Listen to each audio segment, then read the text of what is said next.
Ako si Russell, 3 taon ng tambay. Charot! Samahan nyo nga pala ako dito sa amin. Ay, joke lang pala. Ipapakita ko nga pala kung anong ginagawa ko dito sa amin. Ngayong umaga nga pala ay nakakuha kami ng 5 atis dito sa amin. May tanim nga pala kaming puno ng atis sa may harapan namin.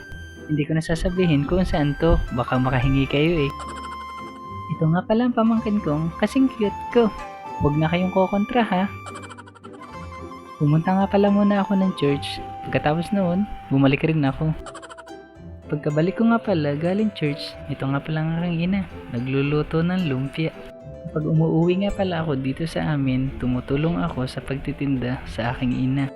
At itong pamangkin ko, agang-aga nagpasama sa tindahan. Magagata nga pala kami ng tulingan kaya ito, pinagkayod ko muna ng niyog ang aking ina. Madami nga pala kaming lulutuin ngayong umaga. Syempre, ito yung tulingan na amin lulutuin.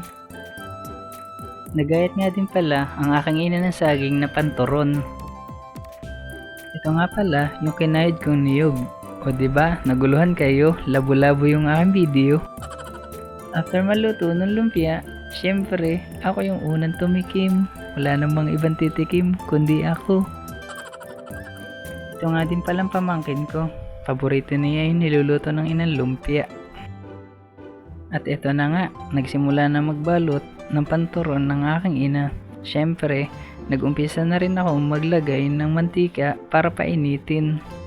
Yung pamangkin ko nga pala gustong makipaglaro sa akin, kaso nagluluto ako. Nang mainit na ang kawali at mantika, inilagay ko na yung turon na aking lulutuin. 4 nga lang pala yung inilagay ko kasi hindi na siya kakasya. At ang maluto na nga pala ang turon, pinatulo ko muna siya para mawala yung mantika. At pinigana nga ng aking ina yung niyog na kinayod ko kanina. After namin magluto ng turon, eto, isinunod na namin yung tulingan. Nagayat na nga rin pala ng talong na ilalagay sa tulingan.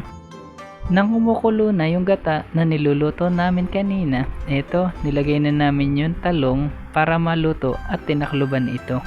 Syempre, kailangan din nating haluin para umilalim yung talong. At eto, naglagay na nga kami ng ilang tulingan dito sa pinakulo naming gata na may talong. Ibinebenta nga pala ng aking ina yan niluluto niyan, tapos yung iba pang ulamin namin. Pagkatapos noon, tinakluban ko ulit yung tulingan na niluluto at pinabulak ng medyo matagal pa para medyo maiga yung sabaw.